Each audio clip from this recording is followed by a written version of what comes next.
이름으로 기도합니다. 아멘. 네, 하나님 말씀 보도록 하겠습니다. 사사기 12장 1절부터 7절까지의 말씀입니다. 사사기 12장 1절부터 7절까지의 말씀. 저와 여러분이 한 절씩 교독하고 마지막 절은 합독하도록 하겠습니다. 사사기 12장 1절부터 7절까지의 말씀입니다. 네, 교독합니다. 에브라임 사람들이 모여 북쪽으로 가서 입다에게 이르되 내가 암몬 자손과 싸우러 건너갈 때 어찌하여 우리를 불러 너와 함께 가게 하지 아니하였느냐. 우리가 반드시 너와 내 집을 불사르리라 하니. 입다가 그들에게 이르되 나와 내 백성이 암몬 자손과 크게 싸울 때에 내가 너희를 부르되 너희가 나를 그들의 손에서 구원하지 아니한 고로 나는 너희가 도와주지 아니하는 것을 보고 내 목숨을 돌보지 아니하고 건너가서 암몬 자손을 쳤더니 여호와께서 그들을 내 손에 넘겨 주셨거늘 너희가 어찌하여 오늘 내게 올라와서 나와 더불어 싸우고자 하느냐 하니라. 입다가 길르앗 사람을 다 모으고 에브라임과 싸웠으며 길르앗 사람들이 에브라임을 쳐서 무찔렀으니 이는 에브라임의 말이 너희 길르앗 사람은 본래 에브라임에서 도망한 자로서 에브라임과 므낫세 중에 있다 하였음이라. 길르앗 사람이 에브라임 사람보다 앞서 요단강 나루턱을 장악하고 에브라임 사람의 도망하는 자가 말하기를 청하건대 나를 건너가게 하라 하면 길르앗 사람이 그에게 묻기를 내가 에브라임 사람이냐 하여 그가 만일 아니라 하면 그에게 이르기를 쉿불렛이라 발음하여 사람이 그렇게 바로 말하지 못하고 십볼렛이라 발음하면 길르앗 사람이 곧 그를 잡아서 요단강 나루턱에서 죽였더라. 그때 에브라임 사람의 죽은 자가 42,000명이었더라. 합독합니다. 입다가 이스라엘의 사사가 된 지 6년이라 길르앗 사람 입다가 죽음에 길르앗에 있는 그의 성읍에 장사되었더라. 아멘. 네, 우리 주변에 있는 분들에게 이렇게 한번 인사하도록 하겠습니다. 당신과 함께하는 밤이 아름답습니다. 네, 여러분과 함께하는 이 시간이 참 은혜가 된다고 생각합니다. 그리고 하나님께서도 이 밤을 우리가 아름답게 보실 거라고 생각합니다. 오늘 이 밤에 함께 말씀 듣고 기도하다가 하나님께 주시는 은혜를 따라서 우리 각자에게 주시는 분량대로 우리 하나님의 주시는 복을 받아가시기를 주님의 이름으로 축원합니다. 네, 오늘은 사사기 12장 1절부터 7절까지 말씀을 가지고 누가 이기는가라는 제목으로 하나님 말씀 증거하도록 하겠습니다. 제가 어려서부터 가졌던 호기심 중에 하나가 뭐냐면 사자하고 호랑이하고 싸우면 누가 이기나, 이거에 대한 호기심이 항상 있었습니다. 물론 지금은 어느 정도 결론이 나 있는 상태입니다. 이 사자하고 호랑이는 사는 것도 다를 뿐더러 이 가지고 있는 몸의 신체의 기능 자체가 다릅니다. 그래서 이 사자는 주로 싸울 때 앞발을 사용하고요, 앞발만 사용합니다. 반면 이제 호랑이는 네 발을 다 사용하는 짐승이기 때문에 전체적으로 볼 때는 이 같은 체급과 같은 비슷한 몸집이라고 하면 아마도 호랑이가 좀 더 유리하지 않을까라고 하는 이런 추측을 합니다. 때로는 우리가 항상 가지고 있는 궁금함 중에 하나가 뭐냐면 집에서 엄마하고 아빠하고 싸우면 누가 이기는가, 뭐 이거 항상 물어보잖아요, 그죠? 변하지 않는 질문 중에 하나가 엄마가 좋아 아빠가 좋아 이거 하는 거 애기한테 항상 물어보죠. 그리고 또 반면에 또 아빠하고 엄마가 싸우면 누가 이기니 뭐 이런 걸 이렇게 물어보면서 그 집안의 주도권이 누구에게 있는가 뭐 이런 것도 확인하기도 합니다. 오늘 이 본문에 보시면 사실 이 본문은 여러분 우리 지난 한 4주 5주 된 것 같아요. 우리 입다의 전쟁 이후에 그 사건들을 다루고 있는 내용입니다. 입다는 여러분이 아시는 것처럼 이 성경에 나오는 홍길동입니다. 서자 출신이어가지고 아버지를 아버지라 부르지 못하고 어머니를 어머니라 부르지 못하는 그런 관계 속에서 그가 쫓겨나갔다가 다시 이 길르앗 지방에 있는 사람들의 대장이 되어가지고 이 암몬 자손과 싸우는 장면이 나옵니다. 그리고 이 전쟁에서 그는 이 하나님께 이 전쟁을 의탁하면서 쓸데없는 서원을 하나 하죠. 그죠? 어떤 서원이었죠? 이기고 돌아오면 제일 먼저 나를 맞이하는 사람을 내가 잡아서 번제로 드리겠습니다. 이렇게 얘기를 해요. 여러분 이제 참 놀라운 게 우리가 기도할 때는 하나님 막 기도해서 들어주시기만 하면 뭐든 다 바치겠습니다라고 얘기했는데 하나님 달라는 게 우리가 예상했던 것보다 크면 굉장히 많은 불만과 불평이 생깁니다. 입다가 기도했는데 하나님 요구하신 게 뭐였어요? 딸을 그죠? 바치라고 하시죠. 물론 이 사사기 전체가 가지고 있는 내용 전체가 뭘 얘기하는 거냐면 그때는 왕이 없으므로 각자 속에 있는 어른들을 행하였더라. 그래서 이들의 모든 행위와 결정과 판단과 심지어 하나님께 드리는 예배 행위까지도 자기들의 마음대로 자기 신들이 원하는 방식대로 드린 그런 모습들로 쭉 나타나는 일들을 이야기하고 폭로하는 내용이지만 그 안에서 각자에게 또 주시는 사건마다 좀 은혜가 있다라는 거예요. 또 의미가 있고 그 중에 이제 하나님이 우리에게 원하시는 것들, 우리가 하나님께서 우리에게 요구하시는 것들은 우리가 생각할 때 적정 수준이어야 되는데 그 수준을 넘어가 버리면 하나님이 굉장히 부담스러운 존재가 되기도 합니다. 근데 이것을 알았던 딸은 뭐라고 얘기하죠? 아버지 내가 서원하신 대로 하겠습니다라고 말하면서 그 소원을 받아들이죠. 그러니까 사실 이게 그 영적 의미도 뭐 제가 다 살펴보았지만 그냥 아버지로서는 얼마나 힘들었겠어요. 얼마나. 제가 그 이 설교를 하기 전에 이제 저는 몰랐는데 이 설교를 하고 나서 저희 둘째가 다쳤잖아요. 와 저는 진짜 너무 큰 충격이었습니다. 눈에서 막 피가 흘러나오는데 와 눈이 터졌구나 이 생각이 딱 들자마자 어떡하지 막 제가 막 어떻게 제가 통제를 못하더라고요. 저 자신을. 그랬던 고통이 있는 이 상황에 이제 어떤 일이 벌어지냐면 에브라임 지파가 쑥 등장을 해요. 이 에브라임 지파는 어떤 사람들이냐면 이 에브라임 자체는 굉장히 하나님께서 축복해 주신 지파입니다. 그리고 이 에브라임 지파 자체가 요셉의 뿌리를 두고 있는 지파이기 때문에 이스라엘 공동체 안에서는 굉장히 큰 영향력이 있어요. 그 영향력이 있기 때문에 그 영향력을 가지고 많은 지파들에게 영향을 끼칠 수 있고 심지어는 그 지파들이 가지고 있는 문제들과 분쟁까지 해결할 수 있을 만한 능력이 있는 그런 지파입니다. 그리고 여러분 실제로 아시겠지만 남유다를 대표하는 지파는 유다 지파였죠. 근데 이 유다 지파는 베냐민 지파하고 두 지파밖에 없어요. 남유다라는 나라 자체가. 근데 이 나머지 10지파, 그러니까 그 위에 북쪽에 있는 10지파는 에브라임 지파가 대표예요. 나머지는 그냥 에브라임 지파를 따라가는 지파들입니다. 그러니까 얼마나 큰 영향을 가지고 있는 지파예요. 근데 이 지파는 어떤 특징이냐면 자신들이 헌신하고 희생해야 될 때는 나서지 않고 그 희생해야 되는 현장이 끝나고 난 다음에는 그 자리에서 자기 위치를 확인해야만 하는 아주 나쁜 습성이 있는 지파예요. 이 지파에 대한 내용을 성경은 고발합니다. 시편 78편 9절부터 11절입니다. 에브라임 자손은 무기를 갖추며 활을 가졌으나 전쟁의 날에 물러갔도다. 그들이 하나님의 언약을 지키지 아니하고 그의 율법 준행을 거절하며 여호와께서 행하신 것과 그들에게 보이신 그의 기이한 일을 잊었도다 라고 이야기합니다. 여러분 이게 뭐냐면 이게 지금 이 12장에 나와 있는 사건이 첫 번째가 아니에요.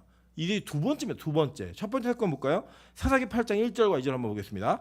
에브라임 사람들이 기드온에게 이르되 내가 미디안과 싸우러 갈 때에 우리를 부르지 아니하였으니 우리를 이같이 대접함은 어찌 됨이냐 하고 그와 크게 다투는지라. 기드온이 그들에게 이르되 내가 이제 행한 일이 너희가 한 것과 비교가 되겠느냐.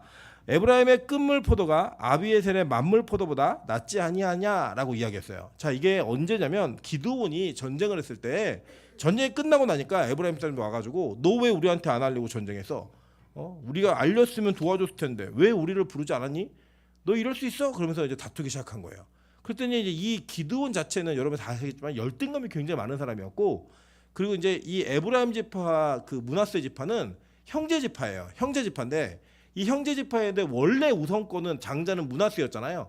근데 하나님께서 특별한 은혜로 야곱을 통해 이 두 아이의 장자권을 바꿔버리셨어요. 그리고 위치까지도 바뀌었습니다. 물론 요한계시록에 가면 이 지파의 또 그 장자권이 회복이 되는 걸 우리가 한번 확인할 수 있었는데 이게 뭐 어쨌든 역전돼 있는 상황이어서 그 집안에서는 누가 더 강한 영향력이 있냐면 에브라임이 더 강한 영향력을 가지고 있는 거예요. 그리고 이 에브라임이 왜 우리를 불러 싸우지 않았니? 라고 하는 걸 따지니까 이 기드온은 굉장히 겸손함이 아니라 열등감이 있었고 이 강한 자에게 약하고 약한 자에게 강한 전형적인 그런 스타일입니다. 그래서 그 기드온이 어떻게 해결하냐면 야 너네 집 끝물이 우리 집 만물보다 나아 이 얘기를 해가지고 그 내용을 외교적으로 잠재워요. 이 문제는 뭐냐면요. 이 에브라임이 이 사건을 통해 습관이 생긴 거예요. 자신감. 어떤 자신감이냐. 나는 헌신하고 희생하지 않아도 난 전쟁에 나가지 않아도 내가 원하는 때에 내 위치를 찾으려고 하면 언제든지 찾을 수 있는 존재야. 이거에 대한 습관이 들어버린 거예요. 그래서 뭘 했냐면 이 에브라임 지파는 전쟁이 일어날 때마다 그들은 나가서 싸우는 일에는 소극적이었고 그 이후에 전공을 나누고 누가 이 싸움에 헌신해서 이기게 되었느냐라는 것을 서로 점검할 때에는 내가 없었으면 안 돼. 왜 중요한 나를 부르지 않았어? 라고 하는 그런 태도로 자기의 영역을 확보하는 것이 너무 재미를 본 사람들인 거예요. 그러니까 이 행동을 또 반복하는 거예요. 여러분 근데 여기에 보면 지금 이 장면에서 보시면 이 기드온하고 입단은 완전 다른 사람입니다. 입단은 서자 출신이었고 원래 열등감을 갖는 게 맞는 사람인데 입단은 그러지 않았어요. 입단은 그래 니들이 나 쫓아냈어? 무슨 상관이야. 내가 어떻게 해주는지 보여줄게. 그래서 금이 환영하는 사람이고, 기드온은 원래 열등감이 있었는데 그 열등감을 하나님이 은혜로 채워가지고 사용한 사람이었어요. 그러니까 여러분 성경을 보시면요, 인물들이 등장하는데 그 인물들의 장단점을 하나님 그대로 다 활용하세요.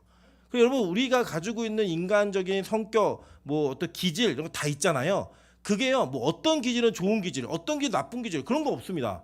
하나님께서는 모든 것을 다 하나님의 유익에 사용하시는 분이시고, 또 우리가 가지고 있는 각자의 기질의 장점이 때로는 하나님 앞에서 단점이 될 수도 있고, 또 하나님 보시기에는 그 강점이 약점이 되어서 우리 자신을 올가매는 죄의 그 사슬과 같이, 덫과 같이 우리 인생에 막 놓여지는 일들이 될 수 있다라는 거예요. 뭐 예를 들면 저희 집을 비교하면 저희 아내하고 저는 굉장히 그 이질적인, 그 상호 보완적이라고 얘기할 수 있지만, 더 정확히 말하면 이 서로가 잘 맞지 않는 기질입니다. 기본적으로는 전혀 달라요. 기질 그 자체가 달라가지고 많이 차이가 있습니다. 그래서 저희 아내는 굉장히 소극적이고 조심하고 신중하고, 분명히 확인되었음에도 불구하고 그에 불안함이 있어요. 뭘 하냐면 자꾸 확인을 해야 돼요. 그러니까 예를 들면 저한테 뭘 부탁을 하잖아요. 뭐 이거 좀 버려줘 부탁을 하면, 이거 버렸어? 이거 버렸어? 이거를 계속 확인을 해요.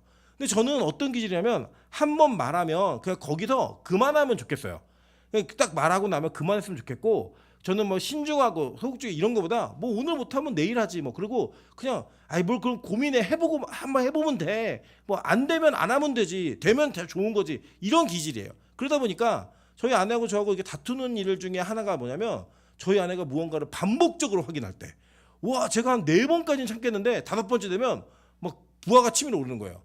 내가 바본 줄 알아 막 이런 생각부터 시작해갖고, 얼마나 나를 못 믿으면 이렇게 얘기하나. 그리고 또 저희 아내는 옛날에 못 믿었을 막 그런 행동들을 막 얘기를 해요. 얘기했는데 못했잖아. 그럼 막 이제 그때부터 전쟁이 일어나는 거예요.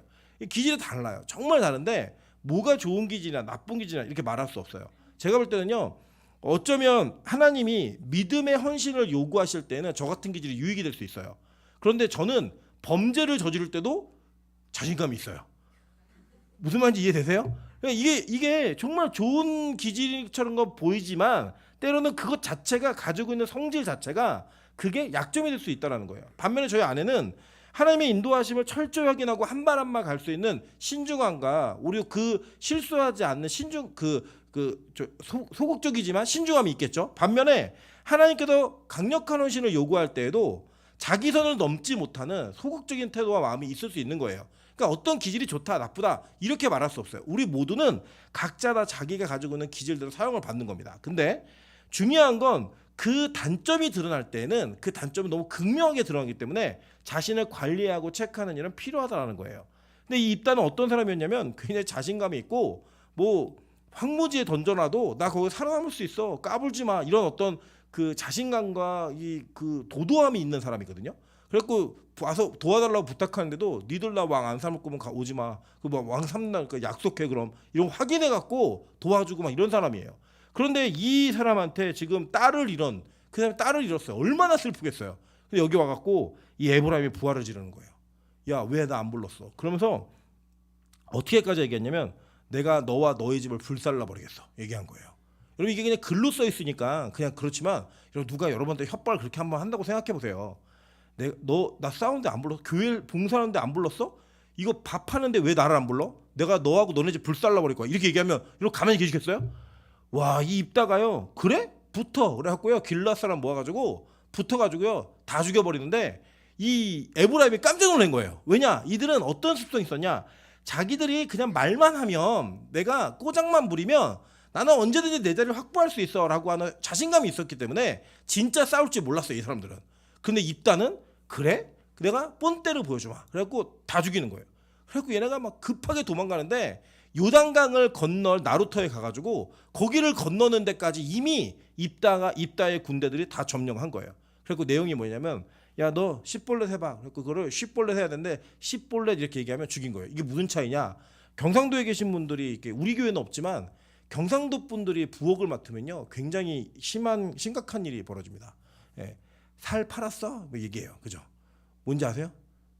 쌀 팔았냐고, 쌀 가지고 왔냐고, 쌀 사왔냐고 이 얘기를 해요. 근데 이분들은 이제 쌍시옷 발음을 잘 못하세요.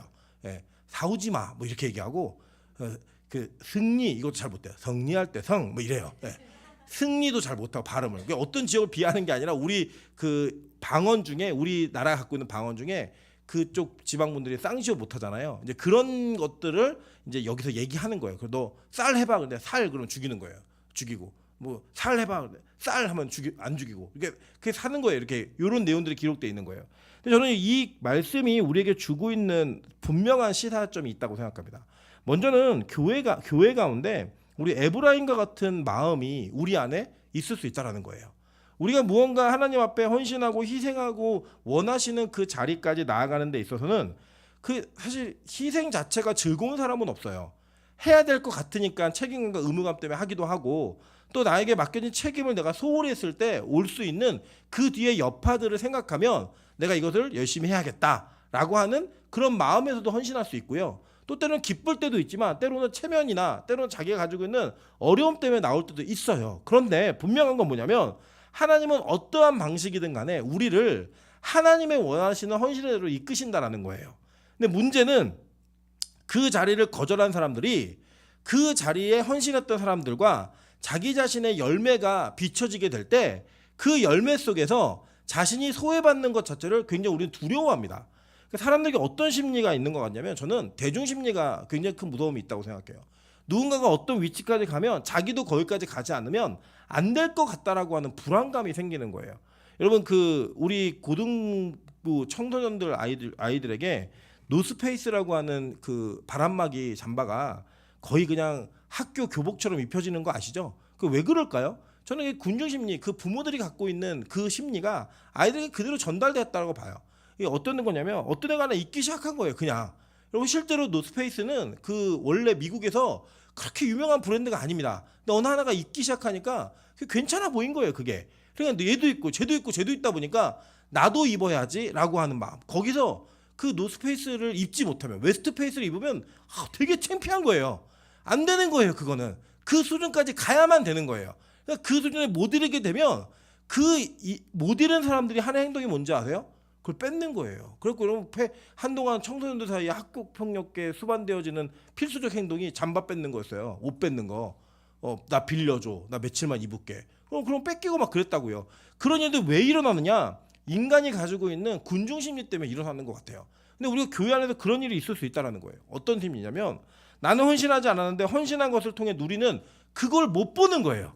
그래서 그 사람들의 공로를 끌어내리든지 아니면 나도 거기에 끼워주든지 이 둘 중에 하나를 해야지만 마음에 편안함이 오는 거예요.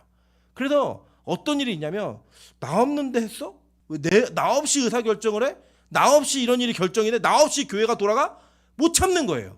왜? 원래 내 자리였으니까 그게. 그런데 자기 자리가 어디 있어요? 성경은요. 우리 안에서 우리 자신이 가지고 있는 마음과 생각 속에 하나님의 교회가 우선이지 여러분 개인이 우선이 아니에요.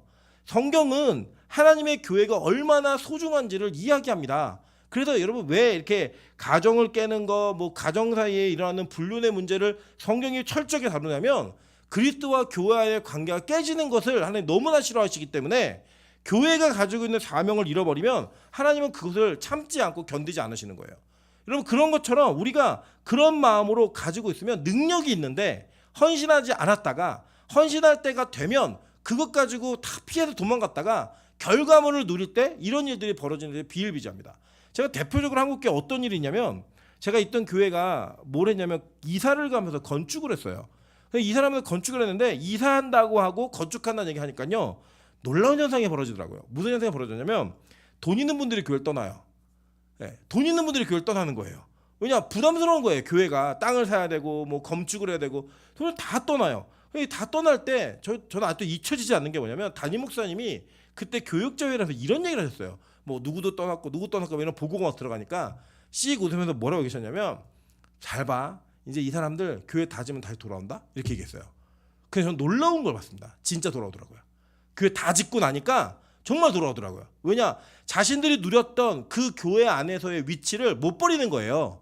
그랬다가 교회가 헌신하고 희생해야 될 때가 되니까 그건 못하겠다고 도망갔다가 그게 다 끝나고 나니까 그때서야 돌아오더라고요. 그래서 원래 자기 자리를 달라는 거예요. 여러분 이게 어떤 다른 교회의 이야기가 아니라 실제 우리의 마음속에 있는 그런 마음일 수 있다라는 거예요. 여러분 수고하고 노력하고 희생하는 건 우리 다 은혜로 하는 겁니다. 하나님 주신 은혜로. 그래서 그 은혜를 거절한 사람들은 사실은 그 은혜를 온전하게 누릴 수 있는 사람들이 아닌 거예요. 성경은 우리에게 뭐라고 가르치냐면 이런 건 있어요. 마음은 있는데 능력이 안 돼서 못하는 사람도 있잖아요. 그런 사람들에게는 동일하게 나누라고 얘기합니다. 대표적으로 무슨 얘기가 있냐면 다윗이 자기 집이 빈집이 아말렉에 털린 다음에 그 아말렉을 쫓아갈 때 600명이 따라가다가 200명이 힘들어 도저히 못 가겠다고. 그래서 그 200명을 두고 400명만 따라갑니다. 결국 그 전쟁을 이겨요. 이겼고 돌아오니까 400명이 뭐라고 얘기하냐면 아니 쟤네들은 싸우지도 않았는데 이게 전리품을 나눌 수가 없습니다라고 얘기했더니 다윗이 그렇게 말하지 말라고. 그러면서 그걸 공평하게 다 같이 나눠요. 왜냐면 그들은 따라갔는데 힘이 안 돼가지고 체력이 안 돼가지고 더 못 따라간 거예요. 그거는요 성경은 그들과 함께 나누는 그것을 공동체라고 이야기합니다. 그거를. 그런데 뭐가 문제냐면 따라갈 수 있는 힘이 있는데 안 간 사람들이 그것을 계속 요구하고 그것에 대한 권리를 주장한다면 성경은 그것을 금지하고 있어요. 그래서 뭐라고 했냐면 바울은 이렇게 얘기합니다. 일하기 싫은 자 먹지도 말게 하라. 명령이에요. 일을 할 수 있는데 일하지 않으면서 같이 쉬고 놀고 하는 그거에 참여하고 싶은 사람 먹지도 말게 하라는 거예요. 같이 공동체 안에서. 일할 능력이 있는데 교회는요. 일할 능력이 없어서 굶는 사람들에게는 우리가 가지고 있는 걸 나누어서 함께 해야 합니다. 그런데 일할 능력이 있는데 일하지 않고 그걸 나누기를 원하는 자에게 먹지도 말게 하라는 명령으로서 성경은 우리가 가지고 있는 공동체성이 어떻게 은혜와 긍휼과 정확한 판단을 가지고 이것을 치리해야 하는지를 우리가 가르쳐주고 있다는 거예요. 에브라임이 그런 존재들이었어요. 이 에브라임은 무기를 갖추고 있었고 활을 가지고 있었고요. 12지파 가운데 각 자기에게 맡겨진 영역 할당을 제대로 그래도 비교적 성취해내고 얻어낸 두 지파는 유다 지파하고 에브라임밖에 없었습니다. 근데 이 에브라임은 전쟁의 날에 뭐 했어요? 물러갔다라는 거예요. 기도할 때는 물러가고 예배할 때는 물러가고 함께 먹고 나누고 무언가를 가지고 무언가를 소유하게 되는 것을 분배할 때는 자기 자리를 찾아야 되는 이런 일도 없어야 된다는 거예요. 제가 보니까요. 그 교회 안에서 담임 목사, 원로 목사 사이에 문제라는 게 뭐냐면 바로 이런 문제 때문에 그런 것 같아요. 저는 이렇게 생각합니다. 우리 교회를 누가 제일 사랑할까? 빛가서 공개 누가 제일 사랑할까? 물론 제 생각이에요. 그냥 물론 여러분도 다 교회를 사랑하시지만 저는 그래도 담임 원로 목사님이 교회를 제일 사랑하시지 않을까 이런 생각이 들어요. 본인이 개척하셔서 30년 이상 목회를 하셨고 또 그 목회한 성도들이 지금 이렇게 예배하며 성장하고 있는 모습을 볼 때 얼마나 뿌듯하고 기쁘시겠어요. 여러분 그런데 그 사랑하는 마음이 있는 것만큼 기도하시고 교회를 아끼는 마음이 있으시면요. 저는 아무 문제 없다고 생각해요.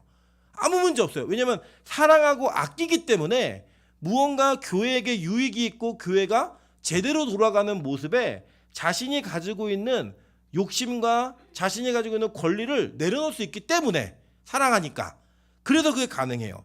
저는 우리 빛가서공교회 원로 목사님이 최학규 목사님이 정말 교회를 사랑하신다고 생각해요. 교회가 누구의 소유인지를 정확히 알고 계세요. 하나님의 소유라는 걸 알고 계시고 교회를 어떻게 해야지만 후임 목사가 마음껏 사역을 할 수 있는지를 알고 계세요. 저는 그게 너무 감사해요. 저는 제가 요 근래에 막 제 친구들이 원로 목사님과 문제 생기는 걸 너무 많이 듣다 보니까 이게 진짜 있을 수 있는 일인가라는 그런 이게 정말 있는 일이 맞아? 제가 의심이 들 정도의 사건과 내용들이 막 계속 들려와요. 근데 왜 그러냐? 자기 자리 찾는 거예요. 야, 내가 원로 목사인데 내 자리가 없어? 원로 목사인데 교회 안에다가 원로 목사실을 담임 목사실보다 크게 만들어 놓고 매일 출근을 하면서 주보 한자 오타 검열하고 그거 갖고 혼내는 원로 목사님들이 진짜 교회를 사랑하는 걸까요? 저는 그거 의심스럽더라고요. 그럼 반면 마찬가지예요. 우리 교회도 이제 계속 이 시간이 지나다 보면요. 세대 교체라는 게 이루어지겠죠. 그때 우리 권사님들, 장로님들 마음 가운데 어떤 생각이 들 거냐면 이 어린 것들이 뭐 이런 마음이 들 수밖에 없어요. 익숙하지 않죠. 처음 해보죠. 뭐 모르잖아요. 오늘도 밥을 먹고 우리 마지막 마무리를 하는데 우리 미나연 조사님이 쇠 국자로 쇠 그릇을 벅벅 긁는 거예요. 네, 그걸 막 긁는 거여서 난리 났어요. 막 옆에서 막 남자들이 그 나무 국자 아니면 그렇게 하면 안 된다. 실리콘으로 해야 된다. 몰라요. 모르니까 그 살림을 할 때 그리고 되게 이게 저거 맞나? 저 맡겨도 되나? 이런 이게 마음이 드실 수 있죠. 근데 미나연 조사님 뭐라고 얘기했냐면 이렇게 얘기했어요. 엄마가 집에서 못하게 한대요. 엄마가 해본 적이 없대요. 그러니까 다음번에 할까 안 할까요? 또 박박 긁을까요?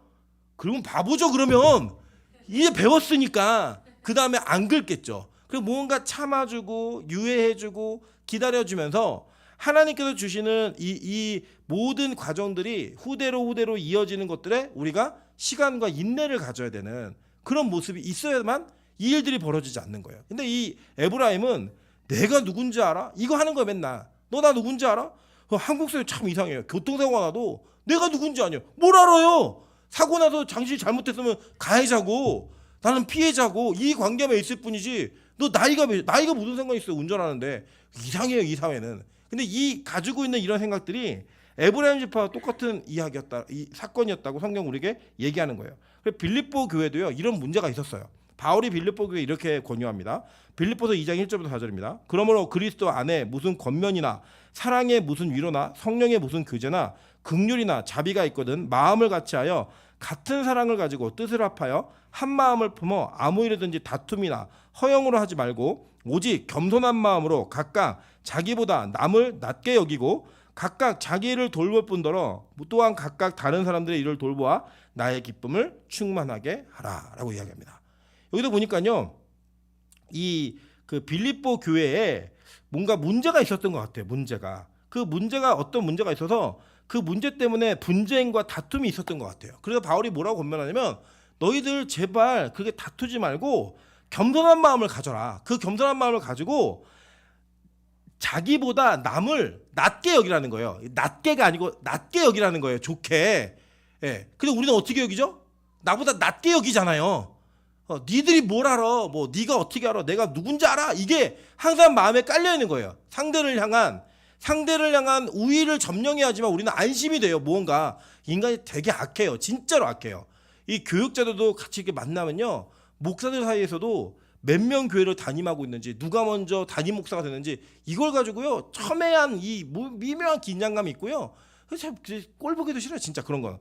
그런 거 안 하고 싶어요. 저는 평생 가도록. 왜냐 그걸 하기 시작하면요 제가 뭐 하겠어요. 여러분 예를 들어 나갔는데 200명 되는 교회 목사가 저를 무시했어요. 그 제가 마음에 상처가 돼요. 제가 와서 뭐 할 것 같아요, 여러분? 전도해 오세요. 이거 안 하겠어요? 300명 돼서 이겨야죠 거기. 그런 마음이 있겠죠. 근데 저는 그러지 않을 거예요 평생. 저는 그냥 빛과 소금 교회에 맡겨주신 하나님께서 맡기신 그 영혼들이 저에게는 하나님이 정해주신 저의 지금의 분량이에요. 제가 할 수 있는. 그게 다예요 그냥. 그래 보내주시면 보내주시는 대로 또 여기를 거쳐가게 하시면 거쳐가는 대로 그냥 맡겨진 일을 열심히 다 하면서 뭐 저보다도 크게 사용하시는 분들은 하나님이 다 그렇게 사용하시는 이유가 있겠구나 라고 생각하면서 그걸 받아들이는 거. 저는 그게 하나님을 나의 주인으로 인정하고 내가 하나님의 종이 된 것을 인정하는 마음이라고 생각해요. 저 이렇게 할 때까지 저 쉽지 않았습니다. 진짜로요. 근데 하나님께 정말 많이 맞으니까 이게 되더라고요. 저는 여러분이 안 맞고도 할 수 있는 은혜가 있기를 주님을 축원합니다. 여러분 그래가지고 진짜 이런 일이 벌어졌는데 이 일이 실제로도 나중에는 빌립보 교회에게 바울이 이름까지 불러가며 권면을 해요. 빌립보서 4장 1절부터 3절입니다. 그러므로 나의 사랑하고 사모하는 형제들, 나의 기쁨이요 면류가 아닌 사랑하는 자들아, 이와 같이 주 안에서라. 내가 유오디아를 권하고 순두개를 권하노니 주 안에서 같은 마음을 품으라 라고 이야기했어요. 잘 보니까요 이 교회 안에 유오디아가 있고 순두개가 있어요. 이건 아무리 찾아도 무슨 일 때문에 이 두 사람이 사이가 안 좋은지는 성경이 말하지 않아요. 근데 빌립보 교회에게 편지했을 때 다 아는 거예요. 다. 유오디아하고 순두개 사이가 안 좋구나. 다 알고 있는 내용이에요. 맞아 그때 싸웠지. 걔네들이 머리 붙들고 싸웠잖아. 이거 다는 우리는 몰라요 뭔지는. 근데 그걸 권면하면 뭐라고 하냐면 주 안에서 같은 마음을 품으라는 거예요. 그 같은 마음을 품으라고 권면하고 뒤에 뭐라고 얘기하는지 아세요? 계속 보니까 또 참으로 나와 멍에를 같이 한 내게 구하노니 복음에 나와 함께 힘쓰던 저 여인들을 돕고 또한 글레멘드와 그 외에 나의 동역자들을 도우라. 그 이름들이 생명책에 있느니라. 우리 다 생명책에 있는 사람들이라는 거예요. 그러니까 그냥 사이가 안 좋을 수 있죠. 어떻게 교회에서 다 사이가 좋겠습니까? 나쁠 수도 있어요. 그런데 다 그들이 뭐래요? 생명책에 있는 사람들이에요. 여러분 진짜 안 맞는 사람 있잖아요. 없으세요? 네, 그죠? 있잖아요. 집에 가도 있고, 그죠? 교회 와도 있고, 어디 가도 다 있어요. 그런데 그 사람들은 생명책에 같이 기록되는지 안 되는지 모르니까 사회 속에서는 그냥 좀 거리 두고 지내면 돼요. 근데 교회는 뭐예요? 가치생명책에 기록된 사람들이라는 거예요. 가정에는 뭐예요? 가치생명책에 기록돼야 되는 사람들이라는 거예요. 그래서 한 마음을 품고 그 모든 것을 같이 주 안에서 한 마음과 한 그 몸을 확인하면서 주 앞에 나아가라는 거예요. 이 내용이. 그게 바로 우리가 권면하는 겁니다. 이걸 안 하면 어떤 일이 벌어지느냐? 이게 되게 중요해요. 자, 보시면 이날 어떻게 되냐면요. 이 입다가 그 에브라임 사람들을 죽였는데 42,000명을 죽였어요. 42,000명. 여러분, 이 인구가 얼마나 거대한 사람들이 몰살된 거냐면, 첫 번째 민수기 1장 33절을 보시면요, 출애굽 이후에 에브라임 지파가 몇 명인지를 얘기해요. 한번 볼까요? 민수기 1장 33절입니다. 에브라임 지파에서 계수된 자는 45,000명이었더라 라고 얘기해요. 그죠? 45,000명이 출애굽할 때 에브라임 전체였어요. 그리고 마지막 이 민수기가 끝나는 26장 후반부에 가면 26장에 가면 두 번째 인구조사를 해요. 그때가 언제냐? 이 요단강을 건너서 가나안 땅에 들어가기 직전이에요. 그때 얼마나 인구가 있나 볼게요. 이는 에브라임 자손의 종족들이 계수된 자가 32,500명이라 라고 얘기해요. 그러니까 이 출애굽 출발할 때보다 줄었죠. 8,000명이 줄었어요. 그러니까 가나안 땅에 들어가가지고 각 지파별로 나누어져 있으면서 이 에브라임 지파가 얼마나 부흥을 했는지 우리는 잘 몰라요. 애를 얼마나 많이 낳는지 모르지만 처음에 이 숫자들을 비교해 보면 지파가 거의 3분의 2 이상은 멸절당한 거예요. 남자들만. 이게 남자들 숫자 센 거니까 남자들만 계수했을 때 이 지파가 최소한 3분의 2 정도는 다 멸절당한 거예요. 여러분, 교회에서요, 장로하고 목사하고 싸우면 누가 이길까요? 에? 그럼 장로하고 집사하고 싸우면 누가 이겨요? 권사하고 장로하고 싸우면 누가 이겨요? 에? 싸나운 사람이 이긴다. 왜? 싸나운 사람이 이기는데 성경은 뭐라고 얘기하냐면 마귀가 이긴다고 얘기해요. 네. 자, 사무엘상 13장 3절부터 7절 한번 보겠습니다. 요나단이 게바에 있는 블레셋 사람의 수비대를 치매 블레셋 사람이 이를 들은지라 사울이 온 땅에 나팔을 불어 이르되 히브리 사람들아 들으라니 온 이스라엘이 사울이 블레셋 사람의 수비대를 친 것과 이스라엘이 블레셋 사람들의 미움을 받게 되었다함을 듣고 그 백성이 길갈로 모여 사울을 따르니라. 블레셋 사람들이 이스라엘과 싸우려고 모였는데 병거가 30,000이요 마병이 6,000명이요 백성은 해변의 모래같이 많더라. 그들이 올라와 베다엔 동쪽 믹마스에 진침해 이스라엘 사람들이 위급함을 보고 절박하여 굴과 수풀과 바위 틈과 은밀한 곳과 웅덩이에 숨으며 어떤 히브리 사람들은 요단을 건너 갓과 길르앗 땅으로 가되 사울은 아직 길갈에 있고 그를 따른 모든 백성이 떨더라 라고 얘기합니다. 여기서 아주 중요한 단어가 하나 있는데요.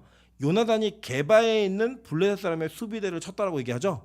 이 게바 땅이 에브라임 지파하고 인접해 있는 지역에 있는 땅이에요. 그런데 여기에 이제 사사기가 끝나면 뭐가 나오죠? 사사기, 룻기, 사무엘상가 나오잖아요. 근데 룻기는 사사기에 포함된 이야기고 사사기 시대 끝나면 누구 이야기예요?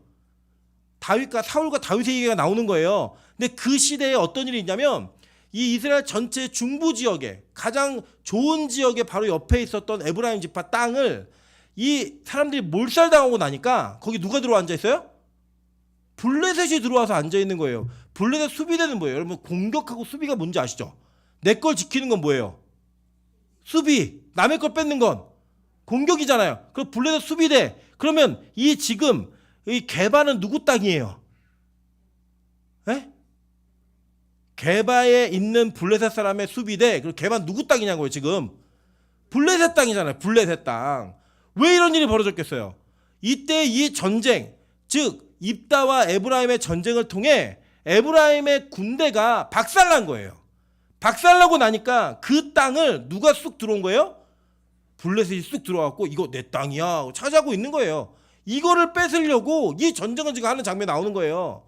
여기에서 이 전쟁할 때 여러분 보시면 어떤 일이 있었냐면요. 이스라엘 사람들이 위급해가지고 절박해서 바위와 굴과 이런 데 다 들어가고 숨었어요. 벌벌벌 떨고 앉아있고. 여러분, 이게요, 교회가 싸우면, 교회 안에 분쟁이 벌어지면 누가 이기는가를 성경은 우리에게 명확하게 가르쳐주고 있는 내용인 거예요. 여러분, 이스라엘 역사를 쭉 보시면 이스라엘 땅은 하나님의 통치와 이스라엘 공동체가 얼마나 하나님을 잘 섬기는가 섬기지 않는가를 통해서 그 땅의 면적이 결정되었고, 그 면적의 소유와 그것을 유지하는 것이 언제까지 갈 수 있을지가 결정되었어요. 그러니까 지금 이들의 전쟁은 보기에는 우리가 이해할 수 있죠. 아, 입다 진짜 화났겠구나. 아, 에브라임 왜 꼴값 떨었대? 야, 그렇다고 어떻게 그럴까 죽여? 이런 두 사람의 분쟁의 문제로만 보시면요, 여러분 진짜 영적 해안이 없는 거예요. 예를 들면 교회 안에서 무언가 분쟁이 될 만한 여지로 여러분의 마음을 자극하고 여러분의 마음을 격동시키는 사건이 벌어지잖아요. 그때 우리는 이 문제를 간파할 수 있는 영적 해안이 있어야 되는 거예요. 이건 뭐냐? 아, 마귀 새끼가 우리 교회를 무너뜨리기 위해 지금 저 사람과의 분쟁과 이간질을 통해 나를 격동시키고 있구나.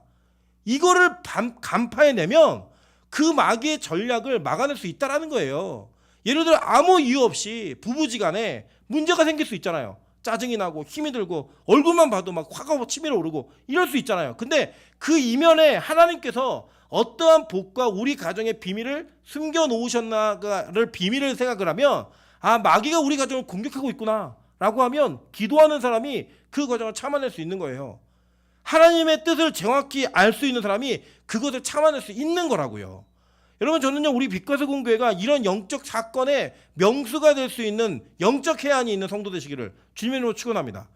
여러분, 우리 이 땅에서는요, 교회 안에서는요, 직분이 무언가로 교회에 대한 책임감과 교회에서의 어떤 권한, 이런 것들을 다 얘기할 수 있어요. 근데요, 명심하세요. 제가 누군가를 무시해서도 아니고요, 저도 마찬가지지만 우리가 갖고 있는 직분은 그냥 우리가 갖고 있는 시스템 속에서 어떤 질서를 유지하기 위해 존재하는 거예요. 예를 들면 목사가, 대한민국의 모든 목사가 대한민국의 모든 장로보다 영적이지 않습니다. 대한민국에 있는 모든 장로가 대한민국에 있는 모든 청년보다 영적이지 않아요. 이건 명확한 사실이에요. 그러니까 질서를 유지하기 위해 우리가 직분의 체계를 가지고 있지만, 진짜 교회를 지키는 사람이 누군지 아십니까? 영적 해안을 가지고 어떤 사건과 문제가 일어날 때 그 다음을 대비할 수 있는, 그 다음의 문제를 막아줄 수 있는 그 기도자가 진짜 교회 리더이고요. 그게 진짜 교회 지도자인 거예요. 저는 우리 교회가 그런 교회 되기를 소망합니다. 오늘도 이 누가 이기는가에서 마귀는 절대 이기면 안 돼. 이 마음을 우리가 품어야 된다는 거예요. 제가 왜 이 설교를 하냐면, 여러분 이걸 잘 기억하시면 돼요. 우리 교회에 하나님께서, 우리가 지금 제가 이 부임한 지 이제 이 다음 주면은 딱 만 4년이에요. 딱 만 4년인데 되게 오래 보신 것 같죠? 매일 예배 드려갖고 그런데 만 4년이에요. 근데 이 4년이라는 시간 동안에 하나님이 빛과 소금 교회 자체를 재정비하는 거를 하셨어요. 뭐 우리 영적으로도 그렇지만 우리 뭐 외형적으로도 리모델링도 하고 이런 일들을 하나님께서 다 갖추게 하셨고, 우리 자신들이 모여서 예배하는 행위까지 하나님께서 우리를 이끌어 오셨어요. 근데 우리가 이 이후에 교회가 할 일이 뭐냐면, 하나님께서 세우고자 하시는 예배자들, 그리고 하나님께서 구원하고자 하시는 그 영혼들을 맡을 수 있는 그릇이 되어야만 해요. 그런데 여러분 잘 냉정하게 생각해 보시면, 예전에 우리 모습 그대로면요, 우리는 새신자가 왔다가 그들이 떠나가서 교회를 다시 안 오게 만들 수 있는 가능성이 농후한 사람들이에요. 저도 마찬가지고 여러분도 마찬가지고, 우리 모두가 옛사람의 모습 그대로가 있으면, 그 모습 그대로 살아가면 반드시 그들에게 상처를 주고 반드시 그들이 교회를 향해서 실망감을 표시할 만한 그런 가능성들이 있는 사람들이에요. 그게 바로 우리의 실제 모습이라고요. 그런데 만약에 하나님께서 이런 교회에게 영혼들을 맡기시기 시작하면요, 이제부터 우리가 무언가 영적 해안을 가지고 우리 자신을 돌보고 교회를 바라보는 눈이 생겨야 되는 거예요. 이전에는 그냥 나만 행복하면 됐고, 나만 편하면 됐고, 내가 원하는 것들만 가졌으면 됐고, 내가 생각하는 대로, 내가 눈에 보이는 대로 다 말하면 됐어요. 근데 이제 새로운 영혼들이 오잖아요. 그리고 약자들이 오잖아요. 그럼 그렇게 하시면 안 돼요. 이제는 말을 하고 싶어도 참으셔야 되고요. 이제는 화를 내고 싶어도 그걸 견뎌야 돼요. 그리고 눈에 보이면 말을 하는 게 아니라 내가 행동으로 그걸 막아줄 수 있는 그런 은혜가 있어야 하지만, 하나님께서 이 교회에 연약한 자들과 영혼들, 살려야 될 영혼들을 맡기신다라는 거예요. 여러분, 우리 교회가 예배자로 서 있는 사람만 오는 거라고 생각하지 마세요. 우리는 예배자가 되어져 가고 있는 과정 속에 같이 예배자가 될 사람들이 모이는 교회입니다. 완전한 사람들이 모이는 자들이 아니라 불완전한 자들이 모여서 완전한 자리로 나아가는 그런 공동체예요. 그렇기 때문에 이 교회에 오는 분들은 다 완전하고 괜찮고 볼만한 사람들이 아니라, 어쩌면 마음에 상처가 있고 아픔이 있고 힘들어서 예배 아니면 살 수 없는 사람들을 하나님께서 우리 교회에 맡기실 거예요. 그런데 우리의 잘못된 행동과 태도, 뭐 너 씨벌레 해봐, 못해? 죽여. 이런 행동을 가지고 싸우고, 너 나 없이 전쟁했어? 내가 누군지 알아? 내가 이 교회 몇 년 있었는데 내가 이 교회 1등 공신이야. 이 마음을 가지고 여러분 이 안에 다툼이 있으면 누가 살겠냐고요. 마귀가 살지. 저는 우리 교회가 무언가 패러다임의 전환을 한 번은 해야 될 그 시점에 이 말씀이 우리에게 허락된 게 너무나 감사하다고 생각합니다. 저는요, 하나님께서 어떤 시간에는 제가 그렇게 기도했어요. 하나님, 아직 빛과 소금 교회는 영혼을 맡을 준비가 안 돼 있습니다. 지금 우리가 바뀌어야 되니까 아직은 누구 보내시면 안 됩니다.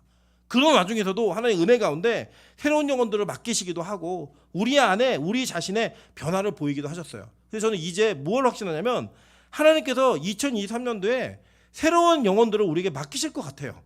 근데 맡기시는데 여전히 옛사람들끼리 모여서 즐겁고 그 사람들이 들어갈 자리를 만들어오지 않고 우리 자신이 가지고 있던 행동과 하던 말과 태도, 그거를 계속 유지하고 있다면 저희는 그 새신자들로 인해 복받은 교회가 아니라 그 새신자들에게 상처 준 것 때문에 벌받는 교회가 될 거예요.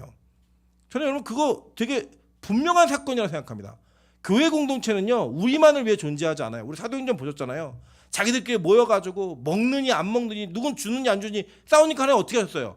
교회를 박살내버리셨어요. 그냥 흩어져 니네 그거 하라고 모여놓은 거 아니고 그걸 위해서 교회가 존재하는 게 아니야. 가서 뭐 하겠어요? 말씀 전하겠다고요. 저는 충분히 그럴 수 있다고 생각해요. 충분히. 교회는요, 하나님 한번 후 불면요, 하나님의 손아귀에 있는 하나님의 교회는 하나님의 통치에 의해서만 모든 것이 결정되고 이루어집니다. 저는 이 교회가 많은 영혼들로 넘쳐나길 원합니다. 그러나 그것은 저의 원함과 소원이지 하나님의 뜻과 계획은 아니에요. 그래서 하나님이 어떻게 하실지 몰라요. 어쩌면 더 많이 느는 것도 우리는 원하지 않을 수 있어요. 그러나 하나님의 통치와 계획이 어디 있는지 몰라요. 그래서 우리는 그걸 그냥 따라가는 거예요.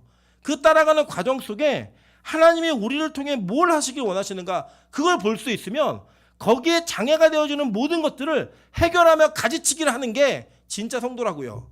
진짜 일꾼이고 그게 목사고 그게 전도하고 그게 장로고 그게 권사인 겁니다. 다른 게 직분이 자기 위치를 나타내는 게 아니라 그걸 볼 수 있는 눈이 열려야 되는 거예요. 눈이. 근데 우리 이게 안 열리잖아요. 그럼요, 여전히 나만 바라보고 나에게 내 건 있나, 내 자리는 있나, 내 건 맞나, 그러면 저거 봐라, 싸가지 없게 저러네, 그러면 없애버려, 끝장내버려, 이런 태도로 서로를 대하니까요, 교회 안에 자꾸 분쟁과 다툼들이 있는 거예요. 저는요, 이게 비단 뭐 한국 교회 여러 군데서 일어나는 일이지만 우리 교회도 예외일 수 있다, 예외라고는 생각하지 않습니다. 저 여러분 가운데도 이런 문제가 반드시 생길 수 있어요. 그래서 이제는 우리가 뭘 준비해야 되느냐, 하나님, 마귀가 이기는 교회가 되지 않게 하옵소서. 한번 상상 한번 해보세요. 매주마다 저하고 장로님들하고 당회하면서 싸우고 멱살잡이하고 막 그런다고 한번 생각해 보세요. 예배가 어떻게 은혜가 되겠습니까? 앞에서도 설교하는 사람을 그 설교 들리겠습니까? 안 들리겠죠. 반면에 뭐 설교하는 사람도 다 관계 안 좋은 사람들이 도끼를 뜨고 자리에 앉아 있는데 설교가 되겠습니까?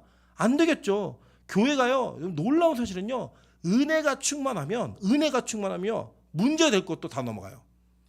근데요, 은혜가 떨어지잖아요. 문제 안 될 것도 문제를 삼아요. 그래서 저는 저희 어머니가 했던 얘기가 잊혀지지가 않아요. 성도 절대 양 아니라는 거예요. 성도는 언제 양이냐? 은혜 받아야 양이라는 거예요. 은혜 안 받으면 양 아니래요. 근데 은혜 안 받으면 뭔지는 안 물어봤어요. 예, 저희 어머니 또 목사님이시니까 안 물어봤어요. 예. 이게 무슨 문제가 있냐면 우리 안에 진짜로 교회를 공격하는, 여러분 저 이 생각 한번 안 해보셨어요? 이 시대에 매일 예배를 드리는 교회를 마귀가 좋아할까요? 싫어할까요? 저는 싫어한다고 생각해요. 확실합니다. 저는 마귀, 저는 싫어한다고 생각해요. 그러면 마귀가 싫어하는 교회는 어떻게 할 것 같아요? 공격을 할까 안 할까요? 하겠죠. 마귀는요, 지금도 그래 니네 잘 된다고, 예배 잘 드린다고 너네 그러고 있지, 틈만 나봐, 내가 언제든 이 교회 무너뜨릴 거야, 이 생각을 마귀가 할까 안 할까요? 해요. 오늘도 우리 민한 전사님이 그 소개팅하고 왔는데 잘 됐어요. 네, 지금까지 잘 돼. 지금까지는 경과를 보고해 드려야죠. 기도해 주셔야 되니까. 쟤는 왜 잘 됐냐고 자기 원인 분석을 하는데 남자한테 매일 예배 드린다고 얘기를 안 했대요. 이게 그랬더니 옆에서 어떤 사람이 그러더라고요. 자기는 그 얘기 할 때마다 안 됐대요. 그게 매일 예배 드린다고 얘기할 때마다 어떻게 해야 되냐, 뭐 이런 얘기해요. 저는 이렇게 생각해요. 만약에 우리 교회가 우리 민전사님이 매일 예배를 드린다는 이유 때문에 그 남자에게 딱지를 맞으면 제가 가서 딱이 때릴 거예요. 진짜 믿음의 사람 몰라보는 바보 같은 놈으로 딱이 때릴 거예요. 예. 같이 가세요, 여러분도. 저만 가면 안 되니까. 제가 용성 형제가 뭐 자동차를 뭘 하다가 저희가 뭘 잘못 봐가지고 저희 교회 자동차가 불법 할인을 받을 뻔했어요. 저희가 제대로 신고를 했는데 이제 저희가 잘못 봐가지고 그래서 제가 용성이한테 그랬어요. 야, 나는 혼자는 안 간다. 너랑 같이 들어가 감옥 갈 거니까 걱정해. 끝까지 같이 가는 거야. 우리는. 되게 두려워하더라고요. 네. 전 끝까지 같이 갈 거예요. 제가 어떤 일이 벌어지든. 그러면 저는요 빛과 소금 교회를 마귀가 노리고 있는 교회라고 생각합니다. 빛과 소금 교회는 언제든지 마귀가 무너뜨리기 위해 호시탐탐 기회를 노리고 있는 교회라고 생각해요. 이유는 단 하나예요. 그냥 우리는 아닌데 하나님이 우리 교회에게 매일 예배라는 예배를 맡기셔가지고 진짜 우리를 바꾸셨어요. 진짜로. 우리 옆 사람에게 이렇게 인사하겠습니다. 당신 진짜 많이 변했다고. 네. 서로에게 얘기하면 나도 변한 거 인정받는 거예요. 당신 진짜 많이 변했습니다. 네. 제가 저희 아내한테 그런 얘기하거든요. 당신 진짜 많이 변했다고. 왜냐면 제가 저희 아내는 너무 예민한 사람이어갖고 말 하나하나에 의미를 두는 사람이었거든요. 그래서 저는 저희 아내한테 무슨 말을 하면 그 말에 제가 의도치도 않은 부메랑이 돌아오는 거예요. 전혀 상상하지도 않은 부메랑이 돌아왔고 그런 의도로 말한 거 아니야? 그럼 저는 너무 속상한 거예요. 난 전혀 그런 의도가 아닌데. 여러분 제가 말씀드렸잖아요. 첫 생일에 제가 돈을 꼬박꼬박 모아갖고 줬더니 좀 기뻐할 줄 알았거든요. 근데 이 돈 어디서 왔냐요? 자기 모르게 이 돈 어디서 숨겨놓은 거냐요? 제가 그때 이후로 결심했습니다. 다시는 내가 현금으로 선물하지 않으리라. 우리 집 가정에 이제 그런 일은 없습니다. 그 이후로. 근데 얼마 전에 그러더라고요. 지금도 그래? 제가 그랬어요. 아니, 지금은 정말 그렇지 않아. 지금은 제가 가장 제 마음을 잘 터놓을 수 있는 친구예요. 제 마음을 가장 잘 얘기할 수 있는 사람이에요. 그리고 그렇게 변했듯이요. 저는 여러분 모르시지만 그래 우리 청년들이 뭐라 저한테 얘기하냐면 자기 잘 안 변한대요. 근데요, 여러분 제가 처음 왔을 때 여러분을 본 거에 비하면 진짜 많이 변하셨어요. 우리 용성이는 맨날 죽고 싶다고 맨날 그 얘기에 또 우리 용성이가 웃으면서 예배를 드리고 민전노사가 막 그 데이트하러 간다니까 자기가 너무 기뻐하는 거예요. 나랑은 엮이지 않겠구나 막 이런 마음에 막 즐거워하고 기뻐하고 막 행복감을 표현하고 막 이런 일이 막 있고 막 매일 예배 드리지 못해 자기는 절대 잠을 자야지 안 된다는 우리 미영 집사가 그 예배드려 쫓아다니고 저는 우리 최혜영 집사는 예배 시간에 10번이면 9번 반은 잤어요. 그랬더니 우리 혜영 집사가 예배를 두 눈을 뜨고 다 끝까지 완주하는 그런 은혜들로 우리 다 변해가는 그 모습들이요. 저는 정말 너무 하나님께 감사해요. 그래서 이 교회는 마귀의 타깃이 되는 교회예요. 여러분 그래서 우리가 이제부터 긴장하셔야 됩니다. 제가 놀라운 사실은 제가 23년도 들어가지고 하나님 우리 예배자 100명 만들어주세요. 이 기도를 시작했잖아요. 제가 그 기도를 하면서 하나님 우리 교회 바뀔 거니까 이 예배자 100명 되는 과정 속에 우리에게 진짜 바뀜 있게 도와주세요. 이렇게 기도를 했습니다. 그랬더니 한동안 우리 교회 새신자 등록이 멈췄었는데 새신자들이 등록을 하고 있고 방문자들이 늘기 시작해요. 저는 이번 주도 뭐 다 올 거라고 생각은 하진 않지만 교회로 오기로 예약된 사람이 5명이 있습니다. 우리 교회 새로운 성도가. 그러면 이제 이 교회는 10명이 오면요 거의 5% 이상이 10% 이상이 그 교회 등록하는 거고요. 이 예배 한 타임에 10명이 오면 거의 뭐 10명이면 몇 프로예요? 한 20% 가까이 예배 인원이 느는 거예요. 우리 교회는 굉장히 작은 교회이기 때문에 한두 사람의 변화가 숫자의 변화가 되게 큰 분위기를 바꿀 수 있는 그런 교회입니다. 그래서 위험해요. 왜 위험하냐? 이게 우리가 기존에 있던 사람들이 이 새로운 사람들에 대한 열린 마음이 없잖아요. 그러면 이 교회는 반드시 문제가 일어납니다. 반드시 깨지는 문제가 일어나요. 왜냐? 여기 예를 들어서 20명의 새신자가 등록했다고 생각해 보세요. 기존에 있는 신자만큼 있는 거라니까요. 그럼 그들이 원하는 요구와 그들이 원하는 생각과 이런 모든 것들이 우리랑 맞겠어요? 틀리겠어요? 아니 여지껏 같이 살았던 남편하고도 그렇게 안 맞고 부인하고도 그렇게 안 맞는데 어떻게 새로운 사람하고 맞아요? 우리가 맞을 수가 없죠. 그런데 그 정도를 품어낼 수 있어야지만 교회는 깨어지지 않고 성장할 수 있는 거예요. 그렇게 해서 뭘 해야 되냐면요, 우리가 바꿔야 돼요. 뭘 바꿔야 되냐면 생각을 바꾸셔야 되는 거예요. 우리 교회는 이러니까 니들 우리 교회 맞춰? 이게 아니고요. 그냥 우리 교회는 예배만 드리면 돼요. 잘 드리면 그 예배 하나를 위해서 모든 걸 품고 안고 이해해가면서 맞춰갈 수 있는 열린 마음이 있어야 되는 거예요. 그게 없으면요 교회는 반드시 무너집니다. 그 이제 여러분 우리 교회가 기도하며 준비해야 될 게 뭐냐면 이거예요. 하나님 내 고집을 버리게 하옵소서. 내가 가지고 있는 생각을 바꿀 수 있는 유연한 사람이 될 수 있게 도와달라고 이 기도를 하셔야 돼요. 왜냐? 그래야지만 우리가 상대에게 불편함을 주지 않을 수 있기 때문이에요. 여러분 우리가 괜찮아서 먼저 예배드린 자들이 아닙니다. 너무 죄를 많이 질까 봐 하나님이 미리 부르신 자들이에요. 우리가 시간이 많고 남는 시간으로 예배드린 자들이 아니라 죄질 시간을 빼서 하나님 예배드리게 하셨어요. 그래서 우리는 예배드린 것 자체가 은혜이고 여러분의 공로나 여러분이 가지고 있는 의는 이 예배 가운데 그 어떤 것도 참여시킬 수가 없어요. 그래서 여러분이 그 예배를 드리고 있었기 때문에 늦게 온 사람들을 여러분의 예배의 틀로 정죄하거나 여러분의 예배 횟수로 비교하거나 그걸 통해 우월의식을 갖는다? 여러분 진짜 잘못하시는 거예요. 여지껏 4년 동안 예배 터뜨리셨어요. 잘못 들으신 거예요. 이제 여러분이 하는 모든 행위야 모든 것들은 하나님의 은혜로부터 이루어진 것들이에요. 그래서 우리에게 임한 은혜가 그들에게도 임할 수 있게 해달라고 기도하셔야 돼요. 그게 바로 우리가 해야 될 일이라는 거예요. 그래서 저는 우리 교회의 새로운 성도들이 이질감을 느끼지 않는 교회였으면 좋겠어요. 처음 왔는데 나한테 다 세팅이 돼 있네. 이걸 느낄 수 있어야 돼요. 처음 왔는데 나를 위해 준비된 교회네. 이런 마음을 느낄 수 있어야 돼요. 그러니까 제가 아직도 답답한 게 뭐냐면 세진자가 왔으면 같이 밥을 먹으라고요. 같이 원래 먹던 대로 데려가든지 자기들만 먹을 거 가지고 가면 뭐 어떻게 하겠어요. 제가 진짜 이거는 그냥 실제 우리 일이니까. 아니 새로운 성도가 오잖아요. 그럼 저는 그날 장로님들하고 대화할 내용이 있는데 다 놓고 갔어요. 그냥. 그러면 어떻게 해야 돼요? 제가 세진자를 챙겨야죠. 장로님과 대화할 대화가 안 되는 거예요. 여러분 목사가 모든 세진자를 다 맡는 게 아니에요. 여러분 교인과 목사가 친해서 교회 남다고 생각하십니까? 절대 그렇지 않아요. 성도는 성도랑 친해야 교회가 재밌어요. 성도는 성도랑 친해야 재밌다고요. 그렇다고 너무 얼굴 가까이 대지 마시고 부담스러우니까 같이 앉아서 밥 먹고 이야기해주면 돼요. 할 얘기가 없대요. 그럼 저는 뭐 할 얘기가 많아요? 그냥 앉아서 얘기거리를 만드는 거예요. 만드는 거예요. 그래서 그 사람이 뭐라고 말하나 들어주고 그 사람이 뭐 옷이 바뀌었으면 옷이 신기하면 옷 칭찬도 해주고 그런 대화들을 통해서 기억이 안 나더라도 나를 배려하고 있구나를 느낄 수 있는 그런 교회여야죠. 저는 우리 교회가 그렇게 변할 거라고 믿습니다. 우리 옆 사람에게 이렇게 인사하겠습니다. 다음부터 저 멀리 가서 예배드리라고. 제가 왜 이 말씀 드리냐면 우리 분단이 정해져 있잖아요. 여러분 앉으시는 자리가 다 정해져 있잖아요. 때로는 세신자가 오면 일부러라도 옆에 가서 앉아주세요. 너무 가까이 앉으면 부담스러우니까 한 칸 떨어져서 내지는 앞뒤로 앉아서 잘 익숙하지 않으면 도와주고 무언가 헤매는 것 같으면 안내를 해주고 해줄 수 있는 마음을 가져야 하나님이 우리 교회에 영혼을 맡기시죠. 여러분이 돈이 있는데 부실은행에 여러분 그 돈 맡기십니까? 무언가 돈을 맡기는데 그 은행이 막 흔들려요. 막 주가가 떨어지고 부도가 난대요. 대출 사기로 인해서 엄청 어려운 은행이래요. 그럼 여러분 거기다 돈 맡기시겠어요? 안 맡기시죠? 우리가 왜 이율이 좀 작아도 왜 조금 늦어도 왜 우량은행에 우리 돈을 맡기죠? 안전하게 지킬 수 있으니까. 내 거니까. 그죠? 하나님이요. 하나님의 영혼을 어느 교회에 맡기실까요? 우량교회에 맡기지 않으시겠어요? 대형교회가 아니에요.